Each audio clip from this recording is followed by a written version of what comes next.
In this video, we're going to go over proportions. We're going to talk about how to use, or we're going to use proportions to do an increase and decrease problem.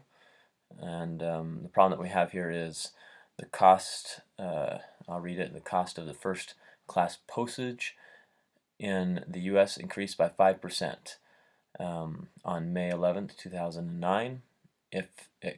If the cost is now 44 cents, how much did the first class postage cost in April 2009? And then you got to round your answer to the nearest cent. Okay, so in this case, we're dealing with an increase. It's increased by 5%, and we're going to use proportion to solve this. So let's go ahead and do that. Let's see here.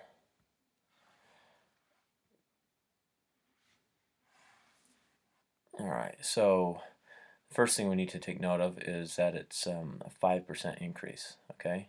That's 5% increase, and the other thing we need to take note of is the cost of it now. It's 44 cents. Alright, so when it comes to proportion, 5%, let's write that down right here. We have 5, oops, let's see here. Don't like that, it's kind of ugly looking. Here we go. 5% can be rewritten as 5 over 100, like so, alright? And then we can make that equal to, and we're going to put the 44 on top. The reason why, and just one second real quick, I do want to change one little thing. 5% is equal to this right here, right? But one thing we need to take note of is that there was an x, and we plussed it by something else, a question mark, we don't know what it was, and then we got the 44 cents down here, okay? Alright, and then what we had is we had whatever x was, that was 100%, that represented 100% of the price. Alright, then we plussed it by 5%, okay?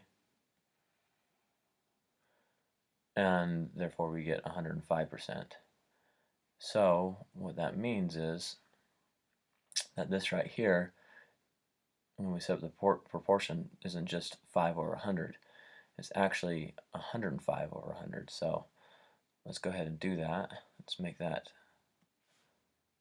105 over 100. Let's erase this real quick.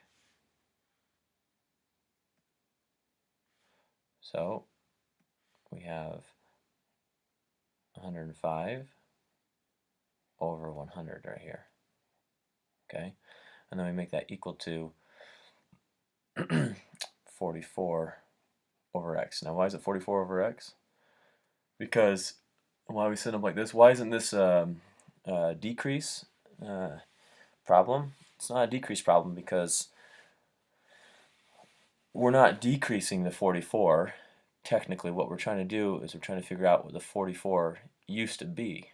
Alright, we're not decreasing. Decreasing would be something like you go to the store and you're buying a pair of pants and you're going to get a discount of 30%. That would be a decrease. Alright, and the way you set that up is a little bit different. You set it like this actually. You'd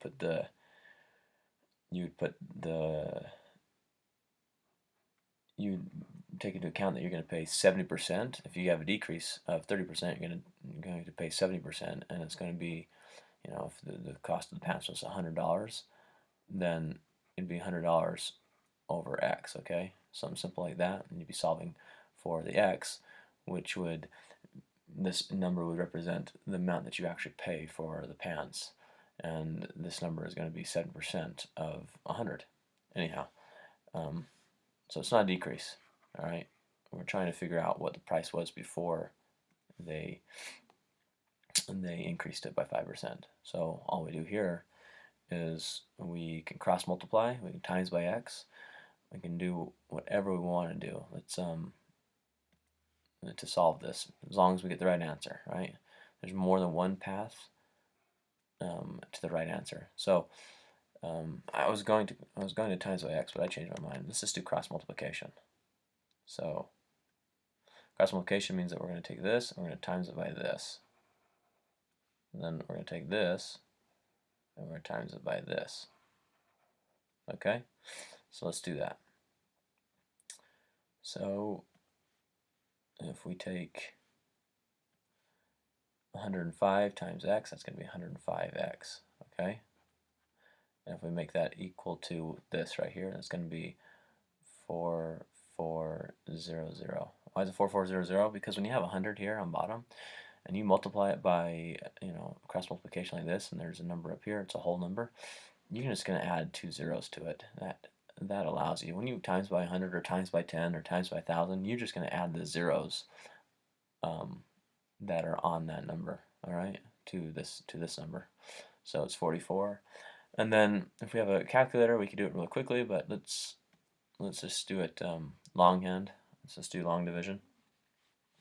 So, okay, so here we go. We're going to have 105. Let's do it over here, use a different color, change things up a little bit. And we have 4400, okay? Question at hand is, does it go into 400? Yeah, it does. It goes into 400. How many times? 440, I meant to say. How many times? Because it doesn't go into 4. I skipped these ones because it doesn't go into this one. It doesn't go into 44, but it does go into 440. So how many times does it go into it? Well, it goes into it 4 times, like so. All right, and then because I'm just doing my mind real quickly, 4 times 105 is going to be 420. Okay, so we take that and make it 420, and then we're going to have a remainder of 20, and we're going to bring down this 0. Now, if you have a number that's really big, this isn't really big, but sometimes it's good to get in the practice so you don't confuse things, especially if you're not perfectly straight. To kind of, if you want to cancel out what you've used already up above, so then when you bring down this other 0, you know that's correct, and you can cancel that out too. So now you're just dealing with this now right here. And question at hand is, does 100 go into 200? Yes, it does. It goes into it one time. One time, exactly. So I'm going to put here, here, and here. And then we're going to minus that, and it's going to be 95. Okay. Then we're going to put a point here because there's no more zeros to bring down. And there's a point here. And technically there's a point right here. And behind this point, there's a bunch of these invisible zeros that we can bring down now. So we can bring down that 0 and do it from there. So what is this? This is going to be 9 times, I think. And we can do the math up here. 100. Oops. Sorry about that. Let's try that again. 105 times 9. All right. What does that equal? Let's see here. That's 45. So put a 5 there. Put a 4 here. 9 times 0 is 0. Plus 4 is 45. And then 9 right here. So we get 9, 4, 5. Now the reason I wanted to go this far is just to show you, how to move beyond this point, okay? And the other reason I wanted to show you this is because we needed to round, it says right here, to the nearest cent. Well, we can't round to the nearest cent unless we know what the number is after that cent, right? This is the cent right here. This is 10 cents. This is 1 cent. We can't round this number unless we know what this number is, okay? So now we do know what this number is, and we also learned, if you don't know yet how to do this, we also learned there's this point here that we usually don't use, and there's zeros here that we usually don't use as well. And that's why we can put a point there, and we can add a 0 down below. All right, and then this is going to have a remainder of 5. We're just going to stop right there. We don't need to go any farther, because it says round to the nearest cent. So what is this round to the nearest cent? Well, we got 41.9. Well, if this number right here, let's use a different color to circle that. If this number right here is greater than or equal to 5, well, then we round this number up to 2. Okay, so let's write that number. Let's write this number, and so x, because we divided this, we took this and divided into that. That's what we have over here. So x equals 42, and that's 42 cents, okay? All right, so that's a